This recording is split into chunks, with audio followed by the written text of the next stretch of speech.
most entrepreneurs fail not because of the lack of money or opportunity.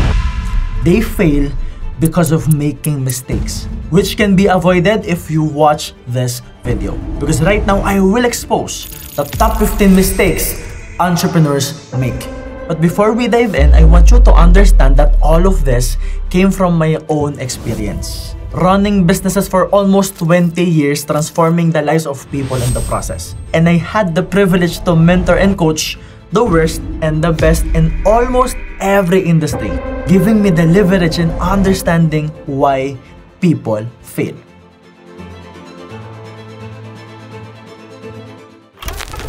And here's what's happening. Of course, normally when we build a business, nagsisimula tayo sa kapital, right? Maybe with an idea, with a concept, with a product. But bottom line, lahat kailangan ng kapital or what we call pera. So it's money and opportunity, okay? Ibubuhos mo lahat ng kapital na meron ka. And syempre, feeling mo, yun na lang yung opportunity meron ka. And mind you, hirap na hirap tayong i-grab yung opportunity or simulan yung negosyong gustong-gusto nating simulan. But let's assume na simulan mo na yung negosyo. When we make mistakes, of course, nagsasuffer yung kapital and feeling natin wala nang ibang opportunity. And when we make a lot of mistakes, it will cost us a lot of money, the opportunity, the time, the energy, sometimes even meaningful relationships. It will also cost us the love. Ano ibig sabihin? Because minsan, pag nagkakamali tayo, nakakalimutan nating mahalin yung sarili natin, which leads to failure in our careers, especially entrepreneurship. So most of the time, titigil ka to rediscover yourself, para mahalin ulit yung sarili, mag-build ulit ng relationships, or feeling mo wala ka ng time kasi nga, kaya ka naman walang time, wala kang pera, so gugugulin mo yung oras mo para kumita ng pera, at feeling mo you lost a lot of opportunities and wala ka na ring willpower to begin, to start over. Tapos sisisihin natin sa pera, opportunity, or maraming bagay. But in reality, we have to take accountability na kaya nangyari to, kaya napunta dito sa moment na to kasi nagkamali tayo. But what if you can avoid common mistakes? What if you can anticipate? So if you are driving a car, pag na-anticipate mo na may paliko, babagalan mo ng konti. Pag na-anticipate mo na may mga lugar na accident prone, babagalan mo ng konti.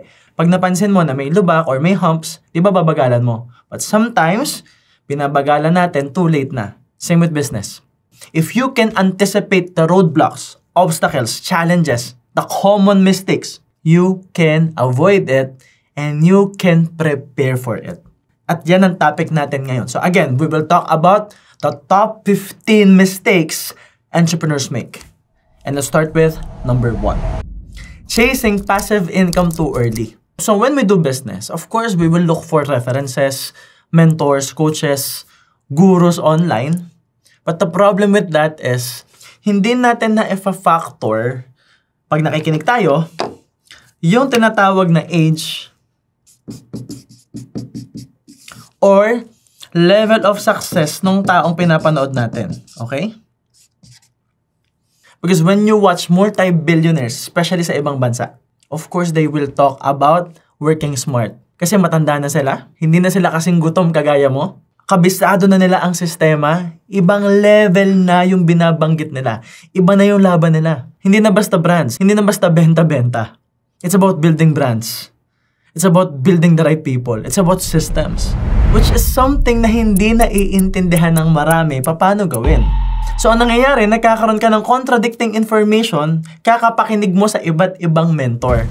So, I strongly recommend makinig ka isang mentor lang, yung mentor na nakaka-relate ka. Kasi maririnig mo sa isang mentor, work hard. Tapos maganda katawan niya. Tapos sasabihin ng isang mentor, work smart. Tapos mataba siya. Right? Sabihin ng isang mentor, dapat matalino ka pag nagnenegosyo ka. Kasi ang negosyo, hindi para sa bobo, para sa mga matatalino, para sa marunong mag-isip. Tapos biglang may magsasabi, kailangan bobo ka para maging successful ka. So you are now getting contradicting information. So kailangan mong mamili. And here's the catch, guys. Masyado tayong nabaliw dun sa idea ng tinatawag na passive income. So ano ba yung passive income? Okay? Ang passive income, una, hindi natin yan naiintindihan eh. Diba? Most people will assume pag kumikita ka, nang wala kang ginagawa, passive income na yon. But the problem with this is how passive is your passive income. Kasi marami din akong passive income. Pero hindi ako nakafocus dyan kasi ang liit ng kita dyan. Let me give you an example. But first, let's define what passive income is. For a simple definition, passive income means your minimum expense must be less than your income. Or what we call passive income. Ito guys yung definition ng tinatawag na freedom. So ibig sabihin, kung gusto mo ng financial freedom, kailangan mas mataas yung passive income mo sa minimum expense mo. At ang passive income, ito yung kumikita ka ng pera nang wala ka na talagang ginagawa. Kahit hindi ka mag-take ng action, kumikita ka ng pera. So balikan natin yung tanong. How passive is your passive income? A lot of people will say passive income ang Airbnb if you have systems. Pero yung Airbnb, kung ikaw yung naglilinis, ikaw yung nagpapalit ng bedsheet, ikaw yung tumatawag, ikaw yung nagbubook, ikaw yung nag-a-assist sa kliyente, it is an active income. Kasi employed ka pa rin dun sa Airbnb, ikaw pa rin yung nagtitake ng action. Meron lang illusion na passive income siya. Pero it's still an active income kasi ikaw pa rin yung nagko-close, so you have to be actively engaged in the business. So hindi siya passive income.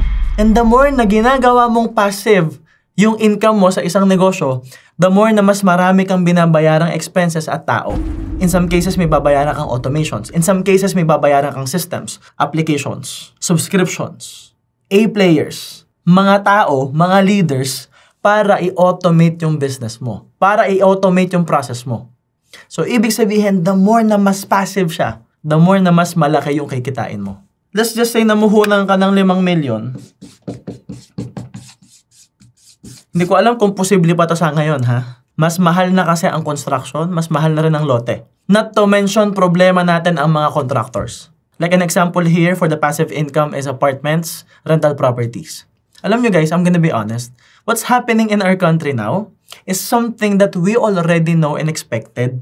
Sa mga negosyante, mag-comment kayo. Sa mga negosyante na nag-try magkaroon ng rental properties, apartments, di ba 100%, almost 100% of the time, ano problema natin?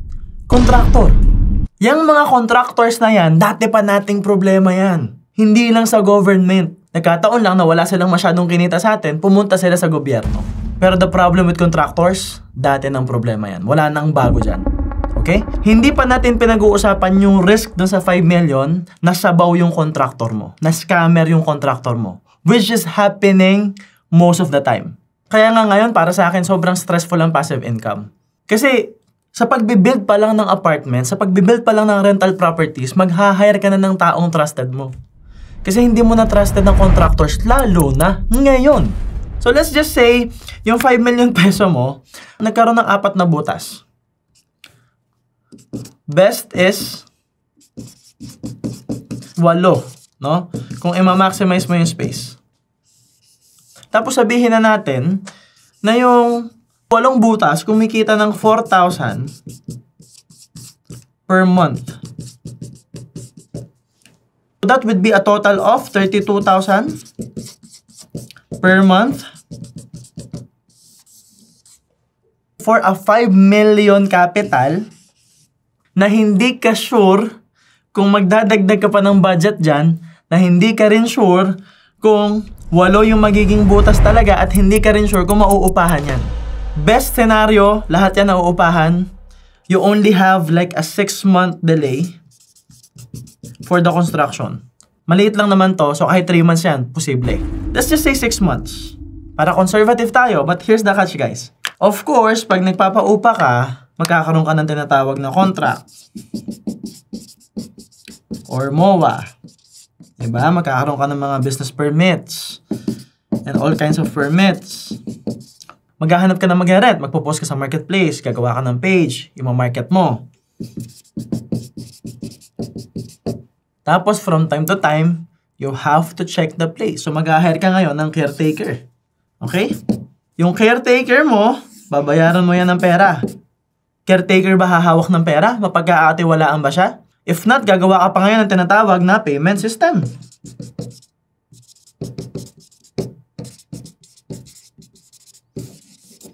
And to fully automate this, pag may nasirang gripo, may nasirang banyo, may nasirang ilaw, meron ka din dapat nakalaan na sistema for that. And that will cost you money, time, effort, energy.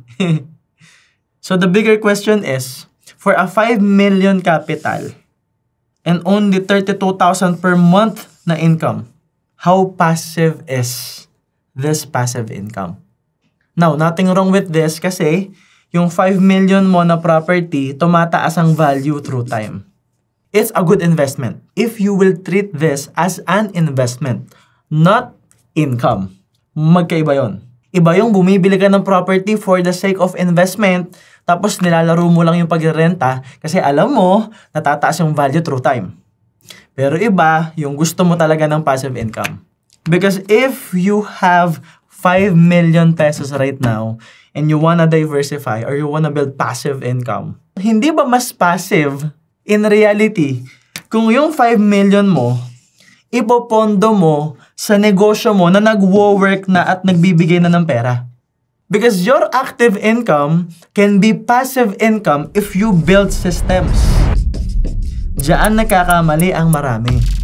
Akala nila ang passive income lang, stock market, mag-invest ka. But in reality, in your own business, if you invest in systems, if you invest in the right people, if you pay the right people, kung babayaran mo ng tama yung mga magagaling mong tao, mabibili mo yung time mo.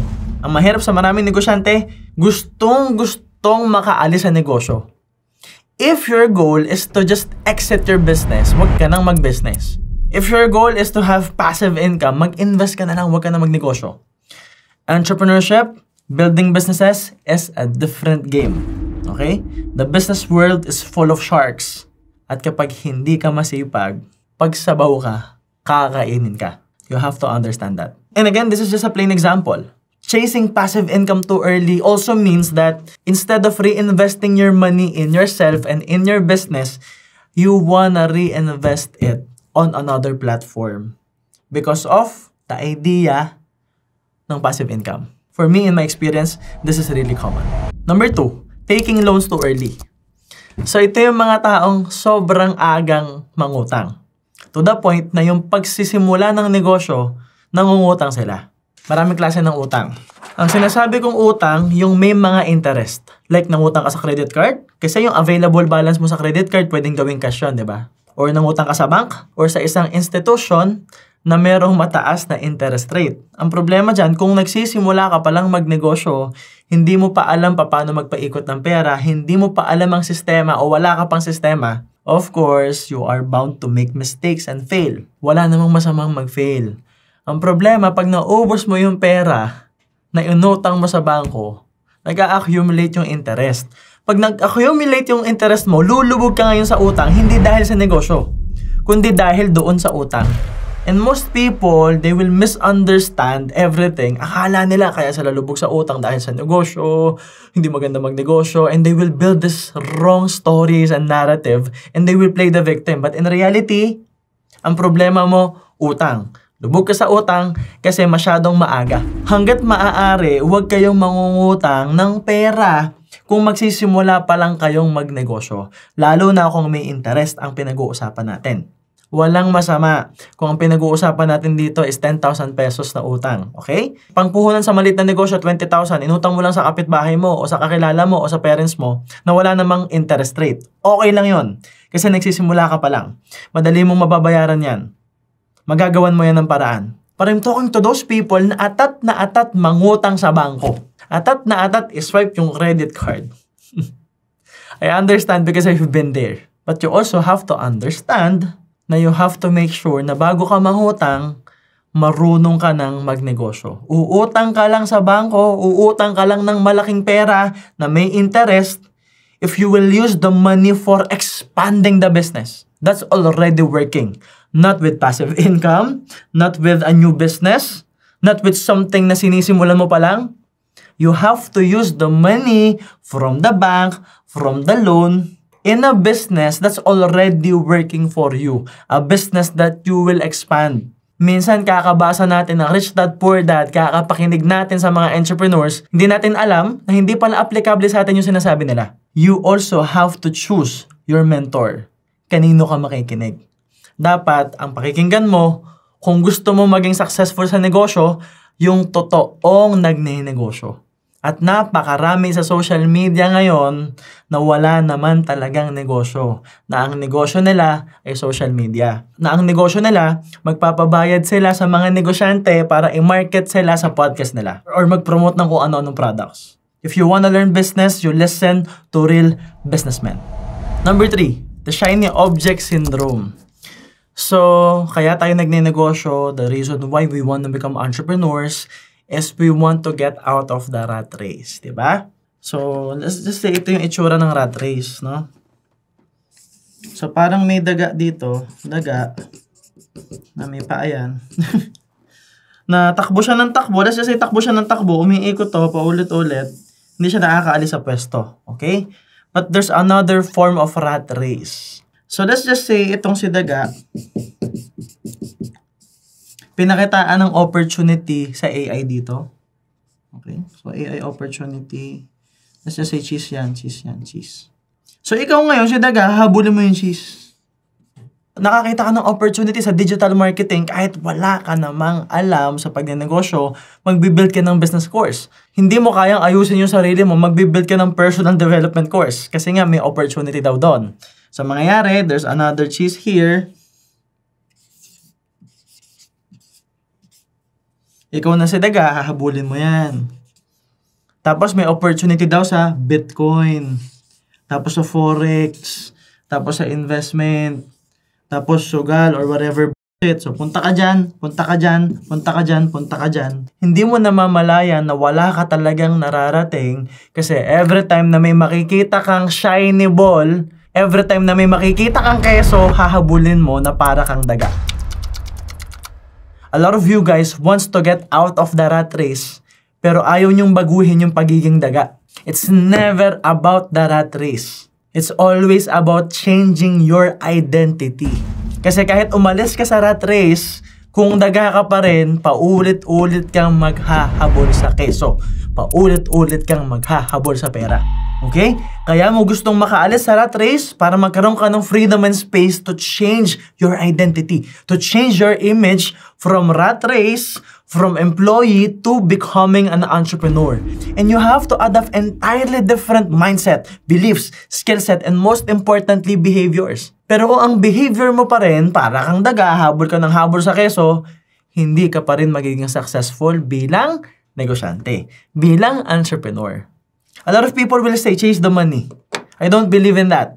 Because if you chase the money, and you don't chase the value, hindi magiging long-term yung pagkita mo ng pera. And pwede yung mindset na chase the money if you are a network marketer, or if you are an insurance agent, or if you are in sales. Kung nagbebenta ka lang ng kahit na anong produkto, hindi ikaw ang nagpapatakbo ng kumpanya, hindi ikaw ang nagde-decide sa quality ng products, sa offers, sa operations, sa systems. All you care about is making money, pwede ka sa sales. But that's it. If we're talking about entrepreneurship, if we're talking about building businesses, it's an entirely different game. It's not the money, it's about the value. Another key principle that you have to understand. So when it comes to shiny objects, ito yung sakit ng mga negosyante, okay? Let's just say, you are starting an opportunity here. At kung may nag-offer sa'yo ng opportunity, ang nakikita mo lang yung upside. But the reality is, bago ka makarating sa upside, meron tinatawag na downside. Ang problema, pagdating natin sa downside, instead na itry nating makabalik, okay, instead na itry nating makarecover at matuto tayo from the downside because nandyan yung learnings, feeling mo na hype ka lang. So, ano mangyayari? Makakakita ka na naman ng another opportunity.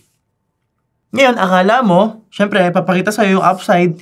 Ngayon, may opportunity ka na makarecover sa same level. But in reality, again, meron niyang downside. Of course, there's another downside. Makakakita ka na naman ng opportunity. Akala mo makakabalik ka na. Okay na to, baks na makarecover ako sa level na to. Tapos may downside ulit. Hanggat di mo namamalayan, simula ka ng simula, yung hype level mo, pababa na ng pababa. Yung energy level mo, pababa na ng pababa. Yung standard mo sa isang opportunity, pababa na ng pababa. At bumabagsak na rin yung identity mo. And you are also becoming a business junkie. In other words, intro boys. Puro simula, walang natatapos. Ang pwedeng mangyari is this. From here, ilalaban mo, makaka-recover ka. Pag naka-recover ka, coming from learnings, mas uhaw ka, mas gutom ka, makukuha mo ngayon yung upside. But the difference is, mas mataas na siya ng konti. Ang tawag dito sa level na to is growth. This is where you expand your business, your career, and yourself. Dito ka natututo kasi galing ka sa downside. Galing ka sa pagkakabagsak. Of course, may downside ulit yan. Pero makaka-recover ka at meron ulit upside. So, nangyayari dito, pataas na ng pataas yung level ng success mo. Huwag na huwag lang dadating yung point na may problema ulit na konti. Napakitaan ka na naman ng shiny object here. Bagong negosyo, bagong distraction. Ito na. Or worse, akala mo, ito yung upside. Kasi baliw ka ngayon sa negosyo mo lumalaki Hindi mo alam, ang lalim pala ng downside. So, ibig sabihin, may mga taong naging successful na, sana, bumabagsak pa. So, ito yung common mistakes. Yung pag down na down ka, kitang-kita mo yung shiny object. At pag nasa taas ka, mas marami kang nakikita na shiny objects. The more that you are becoming more and more successful, the more that you have to focus. Number 4, diversifying too early. Masyadong maaga mag-diversify. It's almost the same as the shiny ball. You have a business earning you money, okay? At ang nangyayari sa atin, meron tayong tinatawag na target income or goal. Okay? And let's just say na-hit natin yung target. Na-hit natin yung target. Ang problema sa atin, instead of raising our standards, instead of understanding na, teka, hindi ko pa napipiga yung business ko. Pwedeng napiga mo ng pera pagdating sa sales. Kasi baka magaling ka talaga magbenta. Pero, yung galing mo ba sa sales, nagawan mo ng sistema para madali mo siyang maipasa sa mga tao mo? At nakagawa ka ba ng tinatawag na training system para mas madaling maipasa yung information? At nakagawa ka ba ng tinatawag na fulfillment system sa operations mo? Kasi you have to understand, guys. The more na nag-grow ang sales, bumibigat ang operations. And a lot of people, pag nagkapera, instead of reinvesting that money in building systems within their business, nag-i-invest agad sa panibagong negosyo. Always remember that another business is like a baby growing. Okay? Babantayan mo yan. Aalagaan mo yan. Mamahalin mo yan para mag-grow yan. But the moment na nagtayo ka ng bago, mawawalan ka ng attention, focus, and willpower dun sa business mo na nagwo-work na sana. So either, nag-build ng bagong maliit na negosyo at nawala yung focus niya dun sa business niya na nagwo-work na, or nagtayo ng bagong negosyo pero pinahandle sa ibang tao and eventually magfe-fail din tapos maninisi lang sila ng ibang tao. It's happening to a lot of people. Like, a lot. So the best you can do is you focus on the business. That's already working for you. Pipigain mo siya at magbibuild ka ng sistema.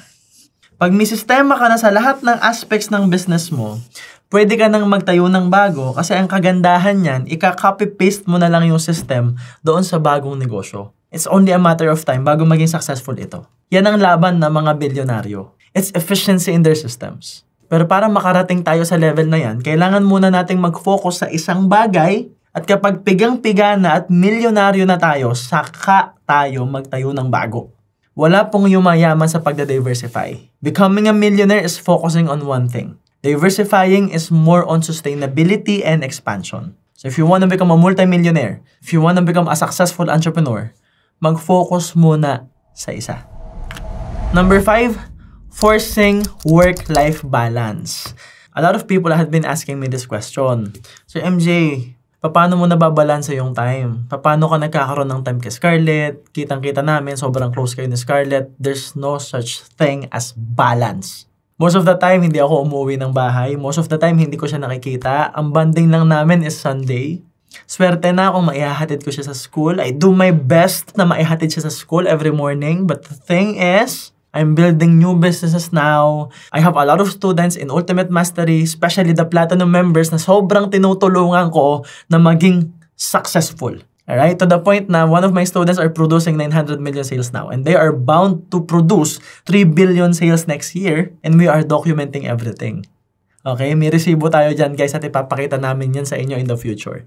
But the thing is, if you want to be extremely successful, there's no such thing as balance. Sir MJ, bakit ganun? Parang hindi ka nauubusan ng energy, gabi-gabi ka nagla-live. Ang lakas-lakas mo. Una, sanay na ako. Pangalawa, I have strict structures so that I have high energy all the time.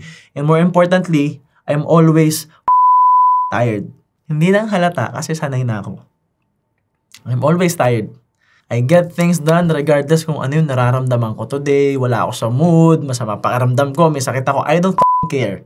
I have a task, I have a goal, I will finish everything today. I will win this day. That's the mindset, that's the attitude. Sir MJ, ang gusto namin yung balance, is okay. Siguro hindi ako yung tamang mentor sa inyo if gusto nyo agad ng balance. Pero, remember this, dadating at dadating yung balance. Dadating at dadating tayo sa work-life balance. Hindi lang ngayon agad. Hindi lang habang nagsisimula ka. Pag nakapag-build ka na ng sistema sa negosyo mo, magkakaroon ka na ng balance. It's not even the target money. It's not even the target income. What will give you balance is buying your time. For you to get your time and for you to earn your time back, you have to build business systems. Yan ang tinuturo natin sa Ultimate Mastery. So again, pumapasok dito yung panonood mo sa iba't ibang mentors. May mga maririnig ka talagang mentors na sobrang balanse na yung buhay nila. Ang i-advise nila, dapat may time ka sa anak mo. Totoo yun, tama yun. Pero most of these mentors na nagsasabi niyan, na maririnig nyo sa iba't ibang bansa, diba? Mapapansin nyo, doon sa mga nagtatanong doon, maiedad na talaga, tapos multi-billionaires na sila. They learn their lessons. And ngayon yung time nila mag-spend ng time sa family. Pero remember, hindi ka pa bilyonaryo. Baka nga habang nanonood ka nito, magtatayo ka pa lang ng negosyo eh. Baka nga wala ka pa talagang negosyo eh. Diba? So bago mo isipin yung work-life balance, itayo mo muna yung negosyo mo. Bago mo isipin yung work-life balance, magpasweldo ka muna ng tama sa mga empleyado mo. Mag-build ka muna ng sistema. Mag-build ka muna ng leadership structures, culture, communication system, sales system, CRM system, onboarding system, training system, operation system. Pag lahat yan may manual na, pag lahat yan may SOPs na, pag lahat yan gumagana na, nagwo-work na, kahit wala ka, that's the time na magkakaroon ka ng work-life balance. Pero habang binibuild mo pa yung sistema, lalong walang balance. And that's the sacrifice. And that's the price you have to pay for success in business. Number 6, not investing in systems. So hear me out. So initially, sa pagnenegosyo, merong bagay na magaling ka. Okay? May bagay na magaling ka eh. For example, pwedeng magaling ka mag-invent ng products. Okay? Liitan ko lang. Pwedeng magaling ka sa tao. Pwedeng magaling ka magbenta. Pwedeng magaling ka sa marketing. Pwedeng magaling ka sa branding. Pwedeng magaling ka sa coaching. Pwedeng magaling ka sa strategies. Either way, nagninegosyo ka ngayon at sa mga nagsisimula pa lang, meron kang isang bagay dito na sobrang galing mo. Okay? And probably, yung ilan sa inyo, merong ilang galing sa mga nabanggit ko. At marami pang aspects to, okay? Let's just say nasa sales ka. Magaling kang gumawa ng pera. Akala mo, porket magaling kang magbenta, tapos na laban. Hindi pa. Kasi hindi porket magaling kang magbenta, magaling kang mag-coach. So, pwedeng magaling kang magbenta, and in self-mastery, right here, meron tayong tinatawag na 4 levels of mastery. Okay? And nabanggit doon yung tinatawag na unconscious competence. That's the highest level. Yung sobrang galing mo pero hindi ka aware na magaling ka. You don't have to be intentional anymore kasi talagang magaling ka lang. And this happens to a lot of people kapag paulit-ulit na nang ginagawa yung isang bagay. Sobrang galing na magbenta, unconscious na sila sa galing nila. Ito yung problema. Hindi nila alam kung ano yung framework, magaling lang talaga sila. Natural na sa kanila yon. So pag yan ang sitwasyon, hindi mo ngayon alam kung paano mo ituturo. So ibig sabihin, kailangan mong gumastos sa pagbibuild ng sales systems by hiring someone who can do that for you or by getting a mentor who knows everything.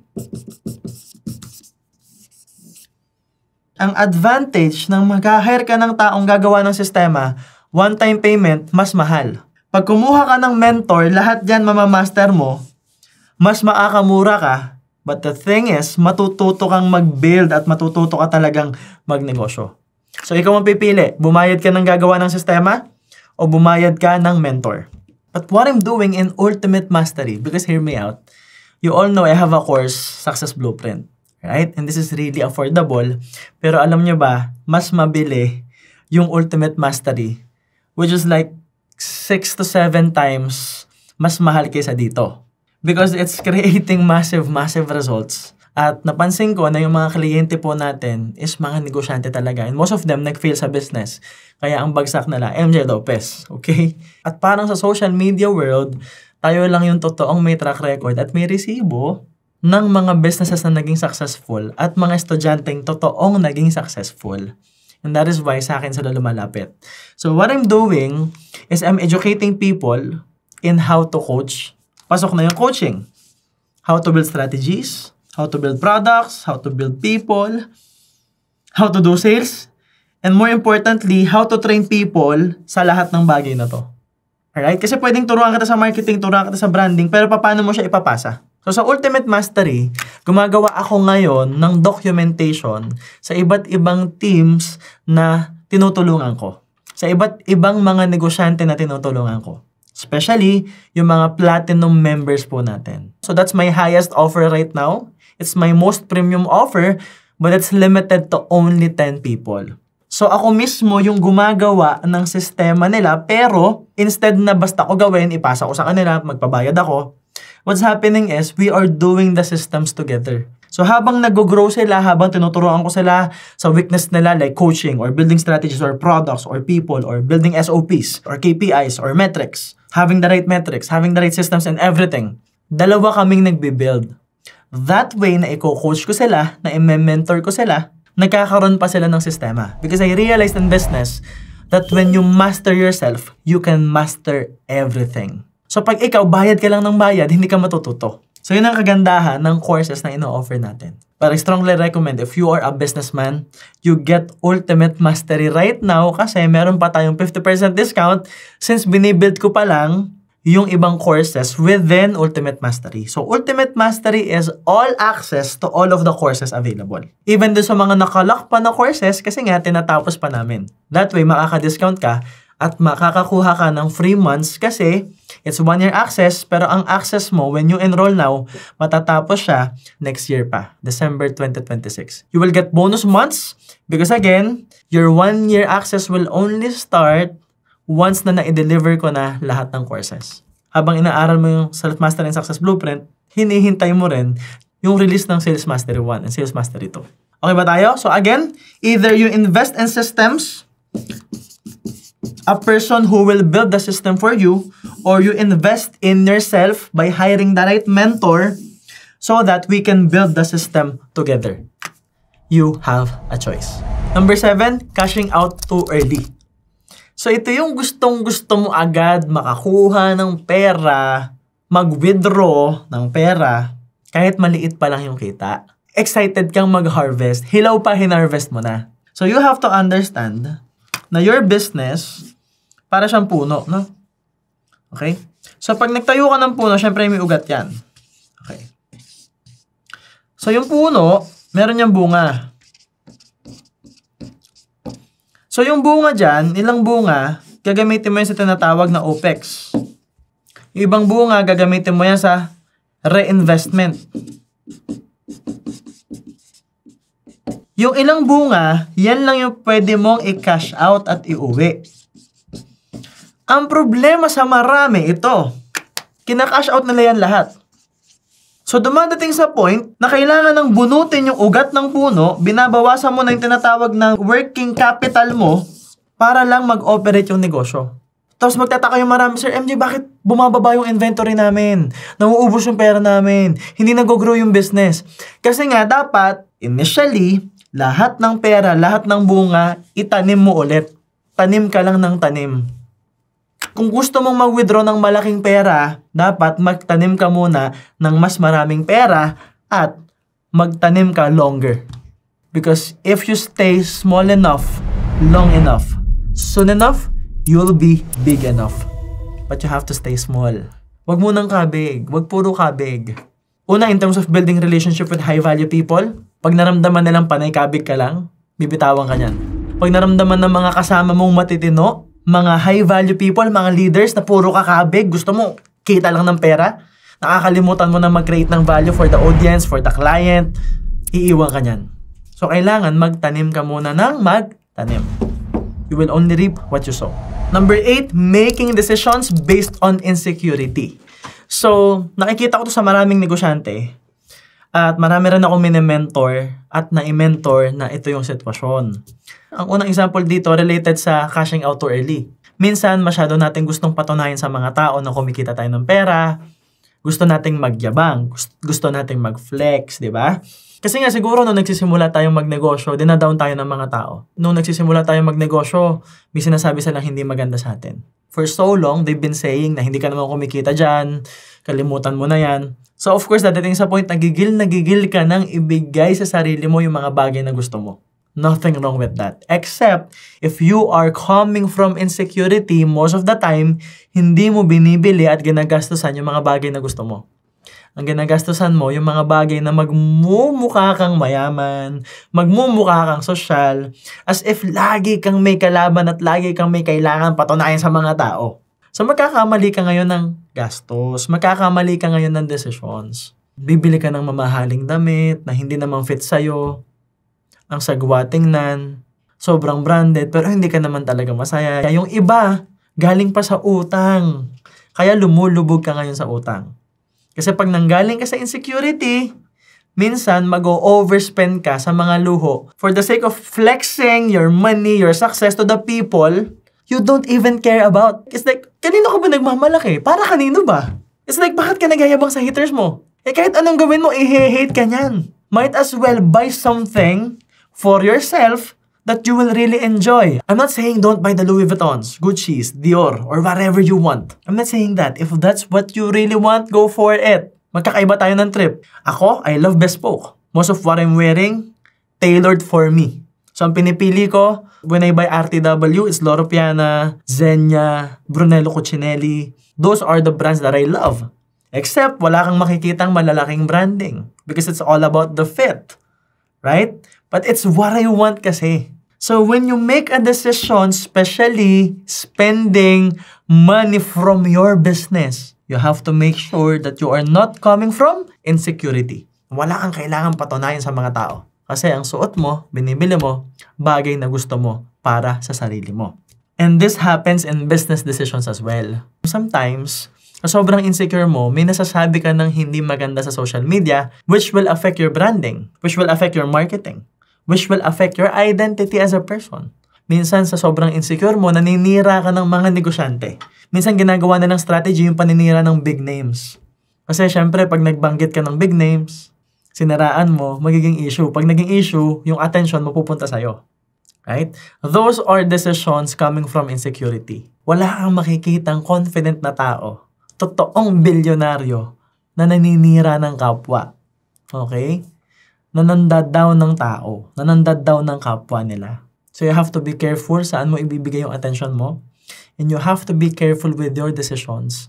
Dapat yung decisions natin as an entrepreneur, ang pinanggagalingan natin is our vision. Saan ba tayo papunta? Saan mo gustong dalhin yung team mo? Saan mo gustong dalhin yung negosyo mo? Ano yung vision mo para sa clients mo? Ang laging nasa isip mo, paano ko mapapasaya yung clients? Paano ako makakapag-create ng value?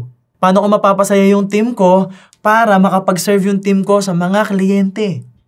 Instead na parang lagi kang may kaaway at may kailangan kang patunayan sa mundo. No. If you really want to become a successful entrepreneur, avoid decisions that involves insecurity. Number 9, focusing too much on money instead of value. So paulit-ulit kong sinasabi that business is not about the money, it is about value. And value is being able to solve problems. For example, you wanna go from Laguna to Manila. That's point A to point B. Dalawa yung choice mo. Pwede mong takbuhin. Pwede kang mag-jogging with music, right? Or sasakay ka na lang ng bus and the bus will take you from point A to point B. Magbabayad ka ng pamasahe because that's a problem solved through services rendered. So nakapag-render siya ng serbisyo sa'yo, dinala ka niya from point A to point B, sa goal mo, sa destination mo, magbabayad ka ng pamasahe. And we can all agree na mas mahal ang pamasahe papuntang Baguio. It's because the bigger the problem, the bigger the value. And the bigger the value, the bigger the money. So the more na mas malaki yung problema ang kaya mong solusyonan, the more na mas malaki yung kikitain mo. So ang focus natin lagi as entrepreneurs, creating systems that will solve the problems. So ang idea, balikan ko tong framework dito. For example, magaling ka sa sales, gumagawa ka ng pera, pero it seems like people ang problema kasi hindi ka makaalis sa business mo. Ikaw yung magaling gumawa ng pera, pero yung mga tao mo hindi magaling gumawa ng pera. So gagawa ka ngayon ng training system para ma-train yung mga tao mo paano gumawa ng pera. Paano mo itatransfer yung knowledge mo. And maybe, para matuto ka ng training system, dapat meron kang coaching system. Or magaling ka mag-coach. And then isasama mo siya sa culture ng company mo. Pero lahat ng yan, maiisip mo yan isa-isa, step by the step para sumakses ka. Lahat ng yan maiisip mo one by one if you will be facing the problems. So basically, a business is a problem-solving machine. And every problem you will solve, you will earn more. Because every problem solved is creating value to the marketplace and creating a streamlined system, making it easier for your team to duplicate the standards, to duplicate the operations. So, kailangan ang focus natin lagi. Kung gusto natin gumawa ng pera, mag-create tayo ng value. Because right now, the customers are getting smarter. Alam na nila, hindi po bobo ang kliyente ngayon. Hindi na po bobo ang marketplace. The marketplace will eventually follow the value. So, kung negosyante ka, ngayon pa lang, mag-create ka na ng value. Mag-focus ka doon. Number 10, cutting cost instead of increasing revenue. So, walang masama in terms of cutting cost. But the thing is, if you cut cost too early in your career, in your business, what will happen is, tinatanggalan mo ng budget yung product development. Tinatanggalan mo ng budget yung operations, yung sales, yung marketing, yung branding. So, pwedeng initially, pag nagtipid ka, malaki yung maka-cash out mo. Initially. So, mali nga yung thinking na puro cash out yung nasa isip. Mali yung thinking na masyado ka nakafocus sa pera. Kasi pag sa pera ka nag-focus ka sa harvest, ano yung pwede mong i-take out, kunin, masyado kang sakim sa mahalay na pakinabang. What will happen is, you won't have the budget to focus on value. Common example is, a lot of people are hiring cheap employees para makatipid. Instead of paying the leaders more, which will probably yield to 5 times to 10 times more productivity, na konti lang naman yung i-increase mo, pero magiging 10 times productive sila versus mag-hire ka ng marami na in reality, mas malaki yung pwede mong gastusin doon, mas mahal yung acquisition cost, pero since cheap ka, you hire cheap people. You attract cheap people. Instead na magbayad ka na lang ng malaki sa executive. Bayaran mo ng malaki, magpa-bonus ka ng malaki sa mga taong productive. If you are a cheap entrepreneur, you will attract cheap people, cheap customers, and you will build a cheap community and culture. So it's all up to you. Number 11, not investing in branding and marketing. So ngayon, ang laban sa pagninegosyo, lahat na ng aspects, okay? So the marketing will get you the attention. The branding will give you the credibility.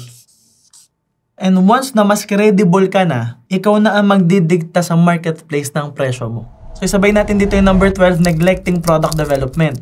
Pag maganda na yung marketing mo at branding mo, kailangan mong pagandahin yung tinatawag na offer.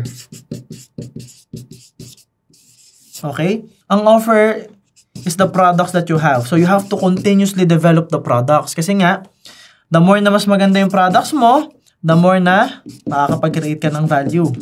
But of course, hindi lang produkto yung offer. Kasi pag maganda ang operations mo, makakapag-offer ka ng free shipping or faster shipping, one-day delivery. Part ng operations is maganda yung packaging. Pag maganda sistema ng operations mo, maganda yung costing mo, maganda yung packaging, maganda yung experience. Part ng offer yan, yung experience.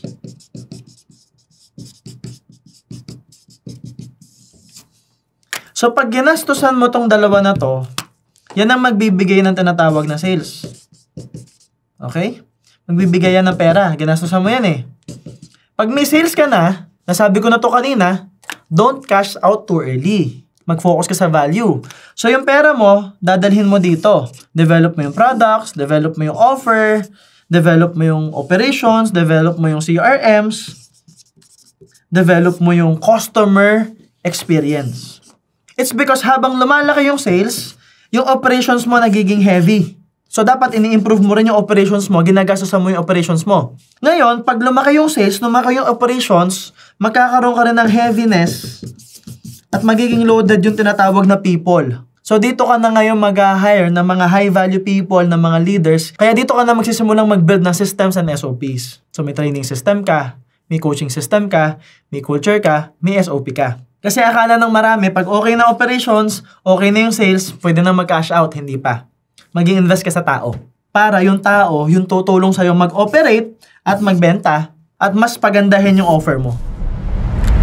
Diyan lalaki yung negosyo mo. Number 13, lack of common sense. I've been encountering a lot of people without common sense. Guys, ang pagnenegosyo can be plain common sense. A lot of people are trying to make everything so complicated to excuse themselves. Wala silang guts magsimula ng negosyo. Ang tagal na nilang sinasabi sa sarili nilang magne-negosyo sila. Gagalingan nila. Pero hanggang ngayon, hindi nila sinisimulan. But the thing is, business is plain common sense. You know, you have a problem, you solve it. Marami nagtatanong, Sir MJ, hindi lahat yumayaman sa negosyo. Of course, it's common sense. Hindi talaga lahat yumayaman sa negosyo. Hindi lahat na nag-e-exam sa school nakakapasa. Hindi lahat ng nag-e-enroll pumapasok. Hindi lahat ng gumagraduate na o-honor. Hindi lahat ng honor may magandang trabaho. Hindi lahat ng may magandang trabaho yumayaman. Hindi talaga lahat. And it's common sense.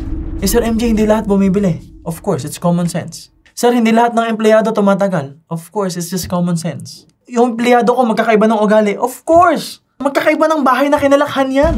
Yun yung magkapatid eh. Nasa iisang bahay na lumaki, nag-aaway pa. Yun yung ngipin at dila, magkasama sa iisang bibig. Nakakagat mo pa rin dila mo eh. Yung pa kayang iba't ibang tao na magkakaiba ng pangarap, magkakaiba ng goals, magkakaiba ng kinalakhan, magkakaiba ng upbringing. Of course, it's just common sense. Sir MJ, ang hirap magnegosyo. Lahat naman mahirap eh. Yung problema sa negosyo can be solved by common sense. Number 14. Focusing on big problems instead of solving the small ones. Okay. So, most of the time, especially sa mga nagsisimula pa lang magnegosyo, no? Of course, we wanna think big. Right? And when we think big, of course, we have big visions. Okay? So, yung vision natin, malaki, malayo. Yung goals natin, malaki. Yung dreams natin, malaki.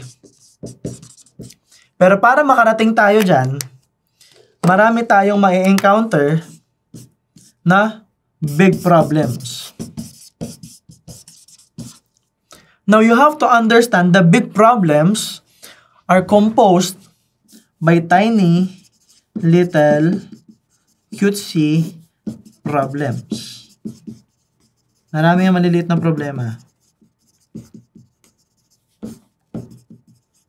Okay, marami yan. Alam mo, napapagod na ako magsulat dito. Nangangalay na ako eh. Magsusulat pa lang ng problems, problema na eh. Okay, so, daming problema. The bigger problem can be lugi yung kumpanya. Kaya lang, most of us, we put our attention, lugi yung kumpanya.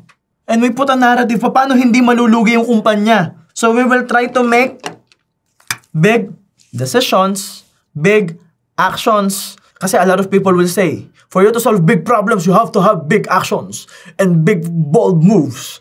And those, of course, that can be true except you don't take it literally because again, may common sense ka.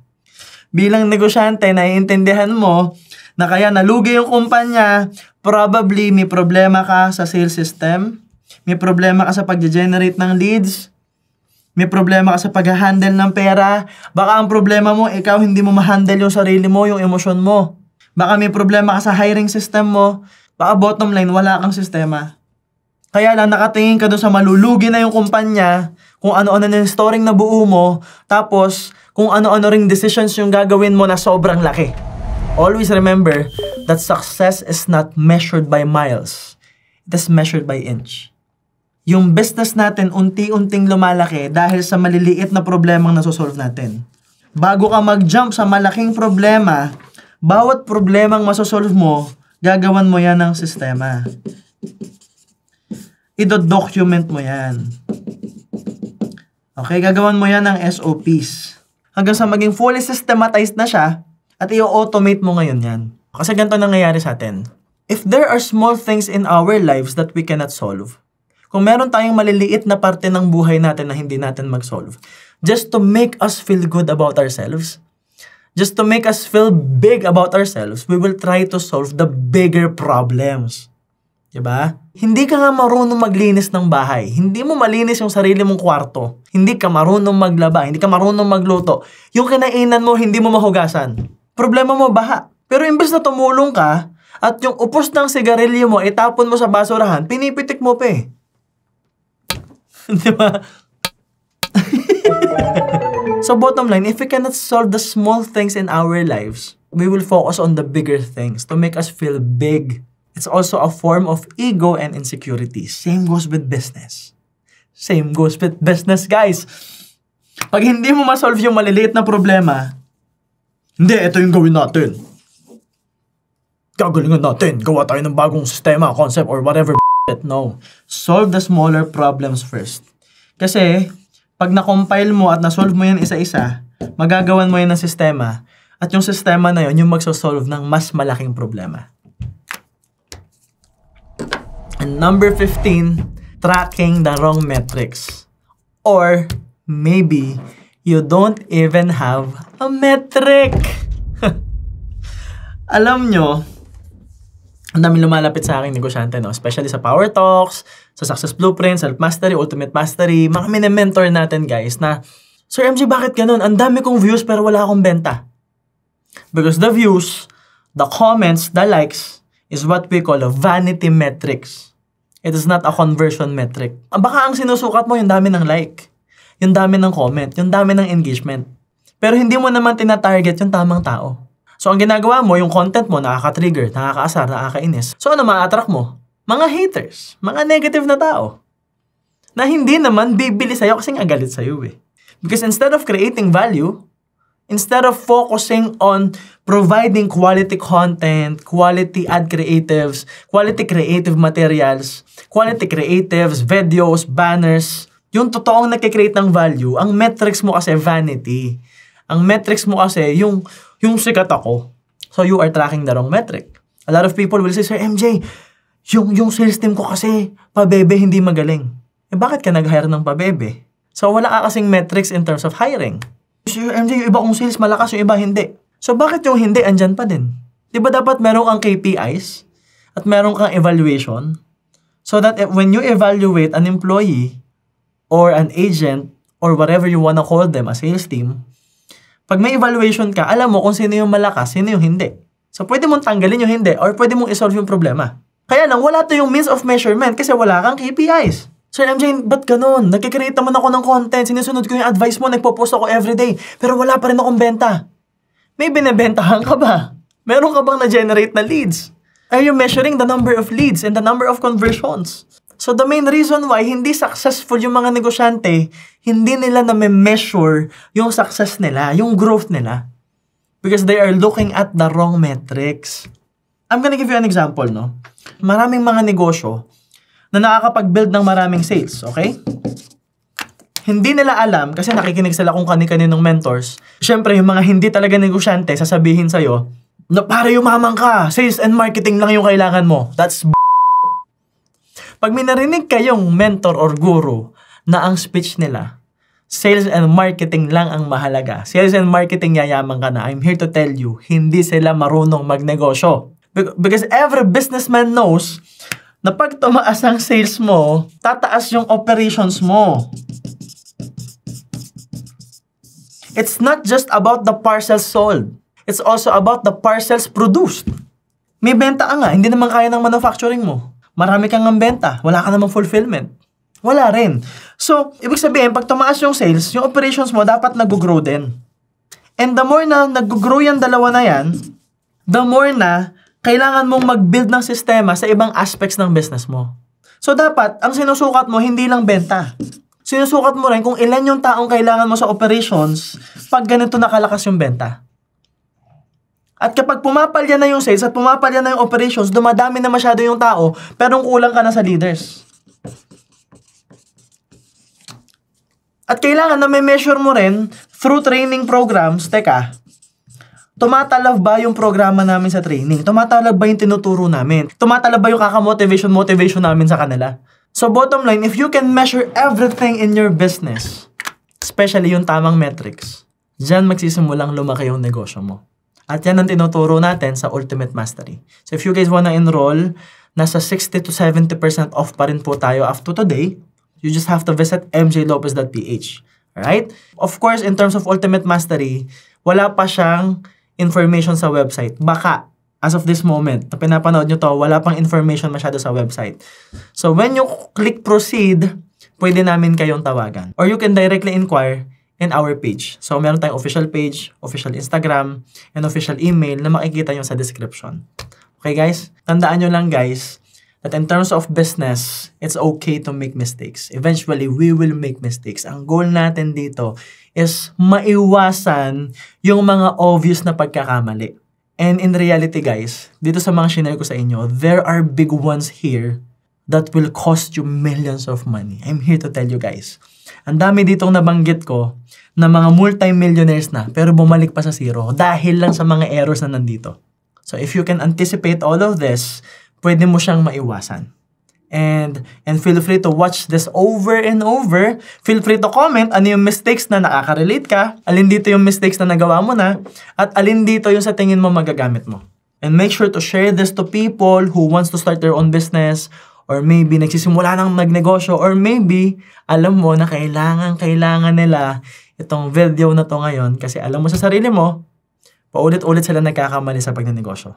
At baka yung binabanggit ko, ikaw yon.